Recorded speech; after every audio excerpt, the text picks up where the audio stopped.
So the second question that our member had asked us had to do with SAP modules. So question was, if possible, please also advise on SAP modules to go for. So if you recall, this was from a member who basically has a business degree and is a new graduate. They're looking to get into business analysis, and they're looking to find out which system they should specialize in. And so they're specifically interested in SAP, which I would say right off the bat is going to be a very lucrative area. Any area of SAP you work in typically has a lot of demand for it.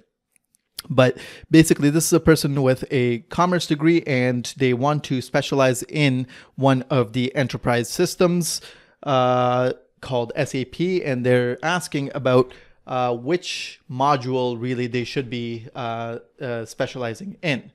Now, let's go over to the SAP website over here and have a quick look at what the SAP website tells us. I'll tell you right off the bat that I can't tell you which of the modules you should be specializing in. But what I can do is give you a few pointers that can help you arrive at that conclusion yourself. Okay. The first pointer that I would give to you is to say that what you want to do is, if you look at SAP, SAP is an enormous suite of software. And there is no single person who can learn everything. And so what you want to do is you want to choose just one of these areas, and you probably want to spend the next 5 to 10 years, 15, maybe the rest of your career in that one area. Okay. So the first pointer is that you don't try to spread yourself across many of the different areas in SAP, because typically the people that hire for SAP are hiring people who for very specialized knowledge of a certain area of SAP. So you would never see, for example, somebody that says, I want a functional analyst in SAP that knows both core HR inside out and manufacturing inside out. Those are two different people that employer needs to hire. Okay. What you want to do is, let's say, for example, you do choose core HR and payroll. You're going to be spending the majority of the rest of your career in that area. So you want to make sure that you don't try to spread yourself across multiple different areas of SAP. Each of these areas, this core HR and payroll, has so much in there that you would have to learn over the course of your career that you wouldn't have the time or the energy to expand into any other area. And no employer out there is going to expect you to know anything outside of core HR and payroll if that's the type of analyst that you want to become. All right, so that's the first pointer. Now, the second pointer that I would give to you about which area of SAP you want to get into, part of the reason why I can't answer that question for you is because it depends on so many different factors. So for example, where do you live? Where do you want to work? How far are you willing to travel? What kind of organizations are in the areas that you're capable of traveling to for work and working? So it's very difficult for me to actually tell you which area to go into. There are ebbs and flows in what is hot at any given moment. And the best way for you to figure out what that is to get into touch with some of the recruiters in the area that you live in, and to just ask them point blank. Say, look, I'm an analyst, I'm getting into SAP, and I think we can work together in the future for you to maybe land me into a role. For now, what are the types of roles that you're seeing most? What are most of the SAP related roles that you're seeing coming across your desk? Many recruiters might not give you the time of day, but if you can find a recruiter who's willing to spend a couple of minutes with you, to them, that's a very easy question. It'll take them 10 seconds to answer that question for you. So if you know anybody who's a recruiter, or you can get into touch with somebody who's willing to give you a little bit of their time, that they can help you get that direction very, very quickly for your own career.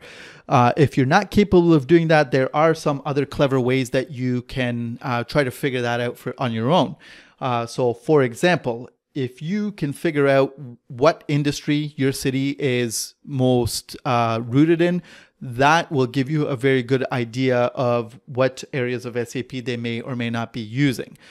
So for example, if you have Well, there are certain areas that every company uses. So if you have medium to large size organizations within your within the area that you're working in, this ERP and finance is a dead giveaway. If they're using SAP at all, then they're probably using the core parts of the ERP and finance. But given the area that you live in, you can kind of reverse engineer what kind of an SAP role you want to get into. So for example, if you can figure out what kind of company is in the area that you want to work in, you can learn a lot of details about the types of systems that company has just by looking at their job postings.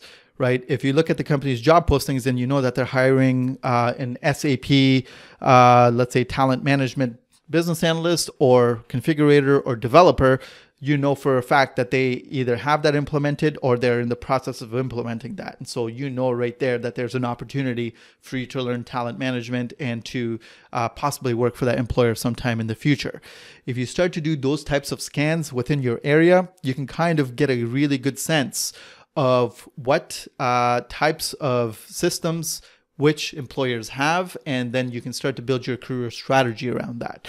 Now, that does take a little bit of time and takes a lot of effort, but that increases your chances of getting into the type of role that you actually want to be in, right? So you have a bit of a calculated approach for getting into the type of role that you want to be in.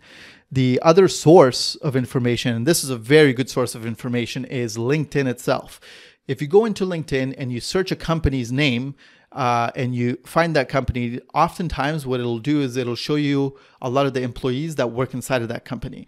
And if you just scan through the list of employees that go through there, that work for that company, you can see right away whether they have a developer that specializes in manufacturing SAP, right? You can see whether they have a project manager that does implementations for HR, SAP inside their role. And as soon as you see that they have a couple of employees that do SAP work, you know right away that that company has an SAP implementation, and that kind of gives you the information that you need. So just go through LinkedIn, find all the companies in your area. So just go through the list of employees that they're showing you there and see if any of the employees have the skill sets that they would need if they have this implemented. If you can take a bit of a clever approach to doing your career, there's so much information out there where you can get to the information that you need in ways that are a little bit more clever. They require a little bit of research, but you can get to that information very, very easily if you can just put in some time and work and take some of the tips that I've given you here. So I know that doesn't directly answer your question about which one you should get into. I personally am not in a position to give you that answer. And there are very few people actually who are in a position to give you that answer, namely the recruiters and the people who work for the companies in the area that you want to work in. Those are really the only people who can tell you for certainty that that is the area of SAP you should be in. Anybody else who tries to give you that advice is giving you that kind of advice with incomplete information. And so I would say that you want to kind of do your own homework. You want to reach the right types of people to get to that. In the absence of that, you just put in the work and you can figure that out on your own. So hopefully that approach has helped. I know that it might not be the simplest answer, but it is the answer that I think is going to get you to where you want to get to in the shortest period of time. So hopefully that helps. And I'll see you all on the next video.